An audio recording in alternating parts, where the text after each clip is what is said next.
saizi jamani. Kwa jina mimi naitwa Lugano na hiki kipindi ni Lugi Podcast. Kwa siku ya leo ninapenda kuongea kuhusu uzoefu wangu wa kimaisha, na hasa kuanzia nilipotoka nyumbani mpaka hapa nilipo. Na haina kwamba nilichopitia mimi wengine hamjapitia, haina kwamba nilichopitia mimi hakiwezi kumsaidia mtu mwingine. Lakini kutokana na mimi na uzoefu wangu na along the way kuna vitu ambavyo nimefanya makosa ambavyo kwa mtu mwingine ningependa au ningeshauri au wataweza kujua jinsi gani ya kuweza kuzuia au kuavoid harakati zangu mimi mwenyewe katika kimaisha. So kwa ufupi tu nitaka kwanza Mungu amenijalia kwa njia moja au nyingine. Niliondoka nyumbani nikiwa na umri mdogo, ingawa sasa nikijeba amnaita nini watu wa kale. Niliondoka nikiwa na umri wa miaka 19. Nimetoka baada ya kumaliza kidato cha 6 na nikahangaika mjini hapo Dar. Nilimaliza shule Mbeya by the way. Katika harakati zangu Mungu akanijalia nikapata safari nikaenda zangu Uingereza.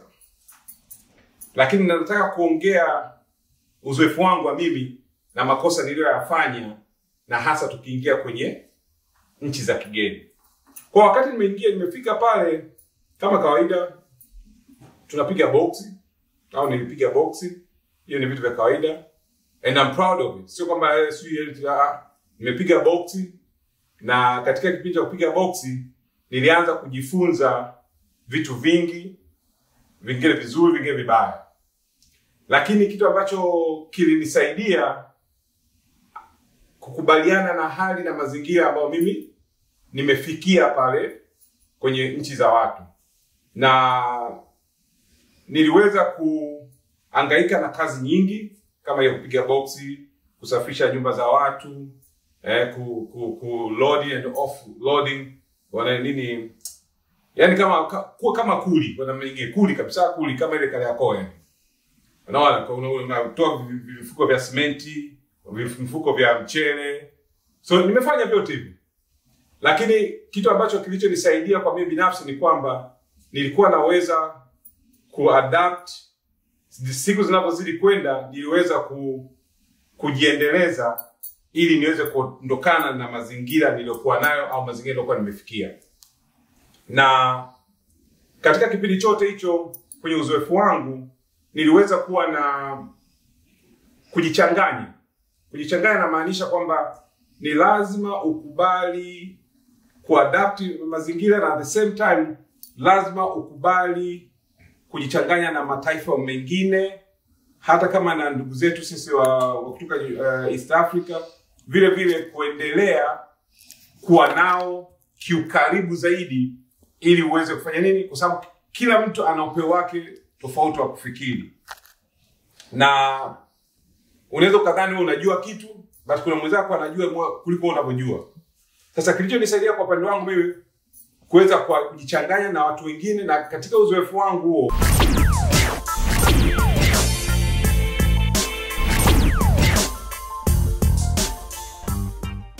hicho kitu ni cha muhimu sana tunapokuwa tukienda au tukifika kwenye nchi za kigeni. Tunajitahidi sana kukaa mbali na mataifa mengine au na ndugu zetu au na majirani zetu. Kwa namna nyingine inaweza kukostisha kwa vitu vingi. Sasa faida ambazo mimi zilisaidia ni kwamba wakati nafanya huo utaratibu wa kujichanganya, ndio hapo nilipoanza kupata nafasi. Sababu nafasi ya kwanza nilianza kujua jinsi gani ya kutengeneza karatasi. Karatasi na maanisha vibali vya kufanya kazi au vibali vya kuishi. Hiyo ilikuwa namba 1. Namba 2, katika kujichanganya kwangu kulinisaidia kubadilisha kazi.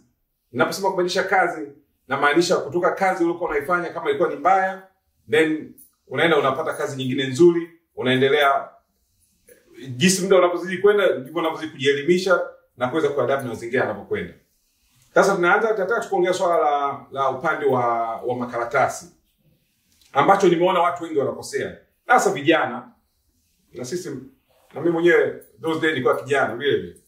Sasa kitu ambacho watu wanachokosea ni kwamba anafika anataka kuleta mazingira yale yale, attitude ile ile aliyokuwa ametoka nayo nyumbani. Wakati sasa hizi umefika nchi ya watu, ni lazima uendane na mazingira. Kwa nini nasema hivyo? Kwa sababu watu wanasema appearance do matter. Unaona? Appearance ni kitu cha muhimu sana kwa mtu. Umeingia sehemu kama kijana uko single au binti dada uko single, umekuja na nywele za bandia, hizi nywele za kisasa hizi. Kuna nywele zingine yale ukiziangalia tu ngumu kama katani. Mtu akikuangalia tu anaona huyu kama ameshuka na ndege jana, ambao ni kweli. Kwa wakaka ametoka nyumbani amekuja ana nywele tu chafu au mchafu tu. Yaani kuna vitu details nyingi sana zinachangia mtu akakuangalia asiweze kupata mvuto kwako. Kwa hiyo kwa hilo kwa upande wangu mimi sio kwa baya sikupata ile tatizo. Upande wa kujipiga sopo au appearance.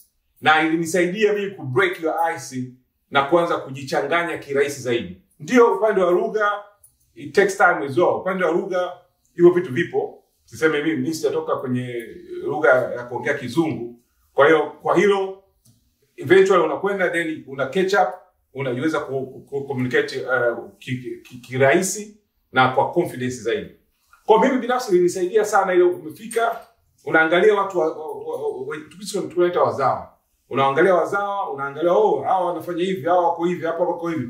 Basi kwa sababu kumbuka mimi ni Mpingo, nina accent, alafu hapo hauko sop. Hebu niambie unashindana vipi na the local market ambao umeikuta? Huwezi ukashindana naye kwa sababu tayari kuna so much obstacle mbele yako. So kwa mimi ndio hicho kimoja kilichonisaidia, nilianza kujichanganya kiurahisi zaidi. Na sio na makini kuna wengine nimeona na wala sisemi kwa ubaya. Wengine wametoka nyumbani amefika kiwanja, amefanya kazi hata mwaka. Bado unakuta mtu anatema kikwapa. Kama una. Hivi vitu vya kujipiga sopo ni vitu rahisi sana. Wewe umetoka huko bado unanuka kikwapa. How? Au unamwangalia tu mtu ukiangalia yani amepauka, yani hata mafuta Vaseline tu ya kawaida anashinda kununua. Kisa anachanga hela siku na nini nyumbani. Wote tuna responsibility nyumbani, lakini unakuta vitu hivyo, unakuta kuna watu wengi vinachukua muda mrefu, matokeo yake unakuwa una struggle, uwezo ukapenetrate kwenye market ya. Na hiyo itakusaidia upande wa kazi, itakusaidia upande wa kudate, itakusaidia kwenye mazingira yote kwa sababu ukiwa sopo uko vizuri, presentable, nywele umekata vizuri, unanukia, vyote hivyo ni vitu ambavyo vinasaidia. Unaweza ukasema kwamba ni kitu cha mwingine anasema kujipenda ublazameni uchekibobu. Hivyo vitu nimeshavizoea. Na but guess what? The more you do that, the more kuna milango inafunguka bila kujua. Kwa hiyo nataka hiyo swala langu la kwanza. Swala la pili, ukishafika kwenye nchi za kigeni, kuna vitu kama ukishapata kwa miaka ile ilikuwa ni tofauti, kwa miaka hii nao ni tofauti. Kuna vitu vingine tunaanza kwa upande wa vitu kama credit. Credit inamaanisha nini?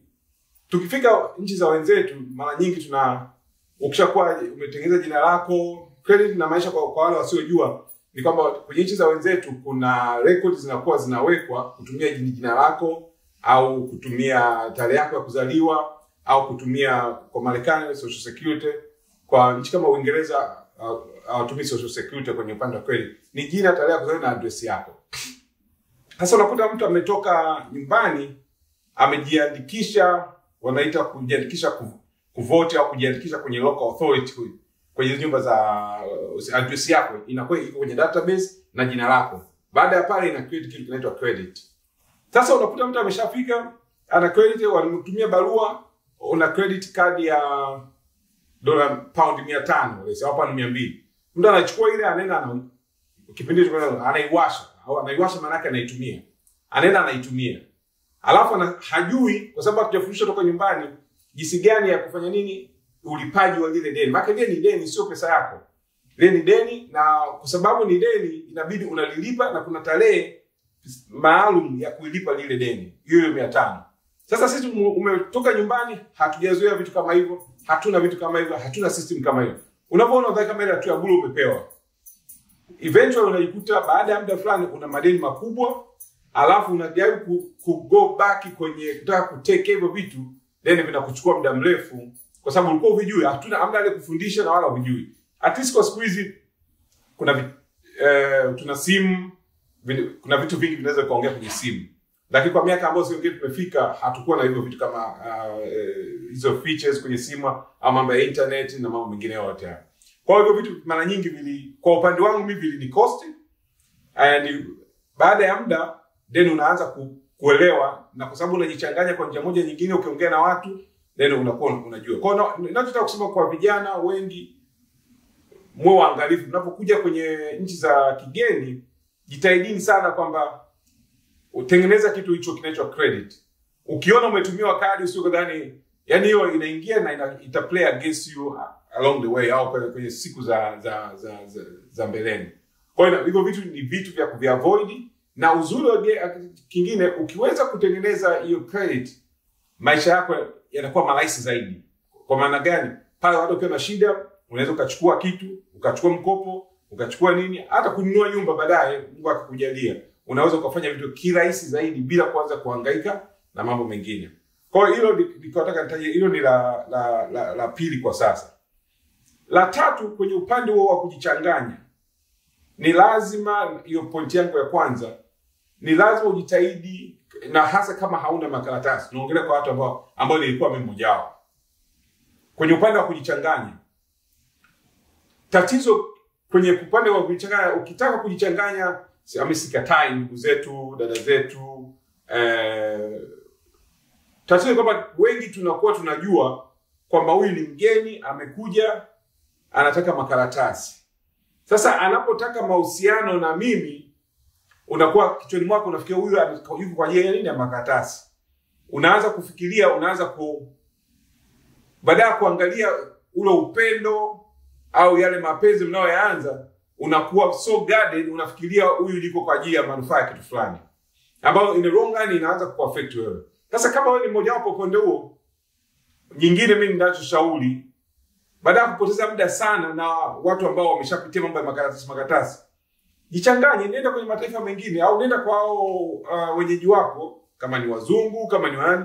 Ni lazima ufungue milango hiyo ili uweze kuwa kwenye hali nzuri. Na haina maana kwamba hao ndio watakupa maisha. Sisemi hivyo, naongea upande wa makaratasi. Maisha mtu anakupa maisha, unaweza kujipa maisha au mtu mwingine anakupa maisha. Naongelea kwa specific kitu kinachoitwa makaratasi. Makaratasi kama ninavyosema ni kibali cha kufanya kazi. Lakini ni lazima uwe outgoing, uweze kutoka na ujichanganye na mataifa tofauti. Na at the same time unakuwa mwangalifu. So haina maana kwamba unatafuta makaratasi ni lazima uende unarukaruka tu kama chula, hapana. Inapaswa uwe mwangalifu. Na upande wa dada zetu vile vile, nitagusa ile swala ambalo mimi nimeliona. Wengi dada zetu wanakuja na wenyewe hawajui jinsi ya kujiangalia. Kwa mfano, nimeongea point moja, anakuja yani amevaa ile wigi lake limekaa kama katani. Yani ni gumu kwa hata ukilishika tu hivyo unasema kwani ndugu zetu wakenya wanasema kwani kumeendaje? Ndio kama hivyo. Mtu anashangaa hii nini? Au ukimwangalia tukiangalia kucha, haina maana ufuge kucha, lakini kucha hata iwe safi, mtoto wa kike kucha safi. Au ukimwangalia tu appearance, anaenda kufanya kazi zake za nasi nini, home care sio nini, ukimwangalia hata mkionana naye huko unamwangalia unasema kwani hapa kumeendaje? Unaona? Kwa point yangu ni kwamba ni kitu cha muhimu sana hivi vitu. Kwa mtu ambaye anajua au amepitia anaweza kanielewa. Lakini issue yangu mimi ni kwamba nataka kuwa taarifu kwa wale ambao hawajui au wanakuja tu anakuwa anafikiria pesa. Anasahau hata kujiangalia kiafya, kujiangalia kupaka mafuta vizuri, kupaka deodorant. Yaani unashangaa mtu huyu hakuna tofauti na yule mtu ambaye ametoka huko kijijini, ushabosi wapi. Hakuna tofauti. Kwa hiyo hilo kitu ni kwa mimi binafsi ni kitu muhimu sana, na ambacho wengi wao yani mpaka haja afikie huo muda anakuwa ameshapoteza muda mwingi sana kwenye kuhangaika na ili swala la kimaisha. Kwa sasa hivi hilo mimi ndio toleo langu la kwanza. Hii story inaendelea na nitaendelea kuifafanua zaidi kwenye kipindi changu kinachofuata. Naomba usisahau kufuata, hii ni Lugi Podcast, na kwenye Instagram Lugi Podcast, Facebook Lughi Podcast na YouTube Lughi Podcast. Kwa hiyo naomba jamani usisahau click. Nitashukuru sana. Peace out.